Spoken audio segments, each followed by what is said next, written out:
Hello and welcome to my tutorial now on how to write to an MX Access database from Netbeans.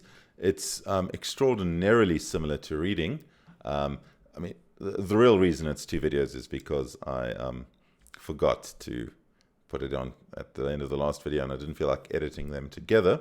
So, and you know what, there are two sort of separate things, so it makes some sense, but not much. And really, you'll see it's very trivial. So we're just going to go public Boolean. We're going to return true or false, depending on whether we're able to do it. And we'll say add student. And we're going to want a first name, a last name, and a date of birth. Okay. Honestly, it's easiest if you just send date of birth as a correctly formatted string. You know, worrying about date formats is beyond the scope of this tutorial. And then Boolean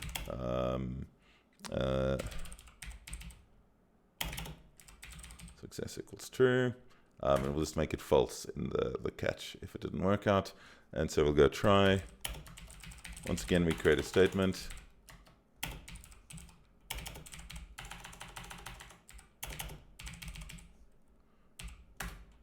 Okay, and let's just surround. Come on, man. Oh wow. Okay, and we're going to catch SQL exception. Wow. EX, and we'll just go system out at println could not add student.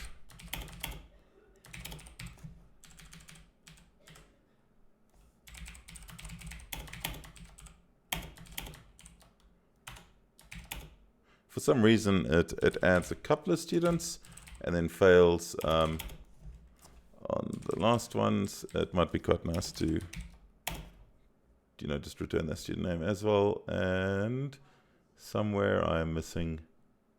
There, I'm missing a plus. Cool. Okay. So, and now the only difference is it's stmt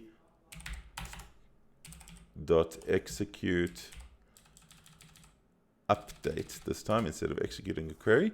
So if you want to write to the database, you want to execute an update. If you want to read from it, you execute a query. And this will just be insert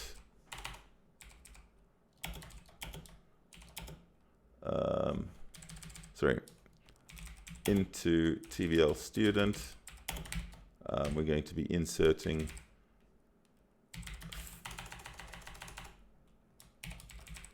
first name, last name, date of birth, values, and so we want to add over here. We need a single quote there for the first name.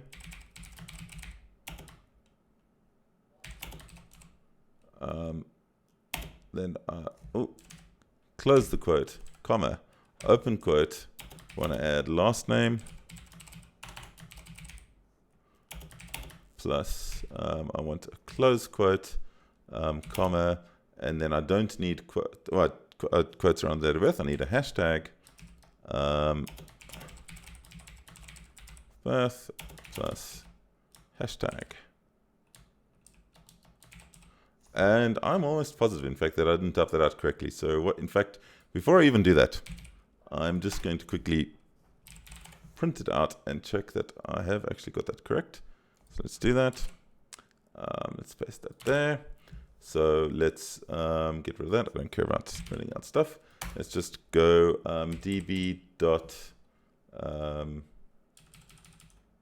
add student, and let's send it. Let's be really original. John Smith,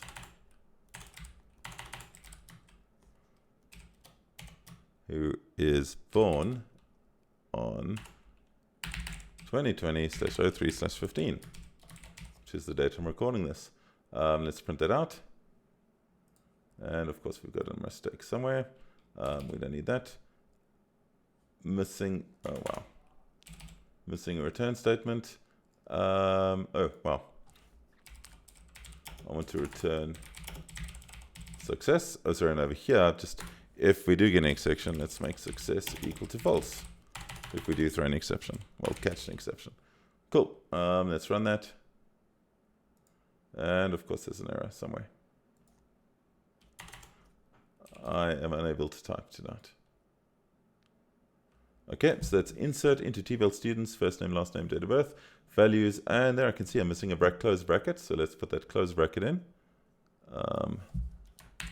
And I think that'll work. Let's just try it out. There we go.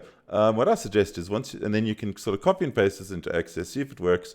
Once you've got something that does work, I actually suggest just from the print statement, copying it in there. Okay, so I should be able to comment that out, and let's try it out.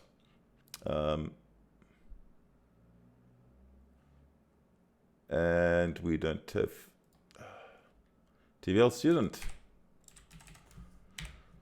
Okay, let's try it again. Could not add student. John, Smith. Okay, just give me 1 second. Okay, I found the error. So the reason we're getting the unnamed token is because we had slashes there. And I think, in fact, if I go double slash, will that work? I know dashes do. Nope, still doesn't like that. Okay, so for dates, just put a dash. It's essentially a you can access thing. Really doesn't like slashes for dates. So if we run that, we add John Smith, 2003-15, and we'd have to add some marks and stuff if we were able to actually find him. But whatever, he's been successfully added. If I open up Access, and we scroll all the way down, you will see John Smith has been added. I should really have put timestamps in the dates as well, but anyway, there we go. You now know how to write to an Access database as well.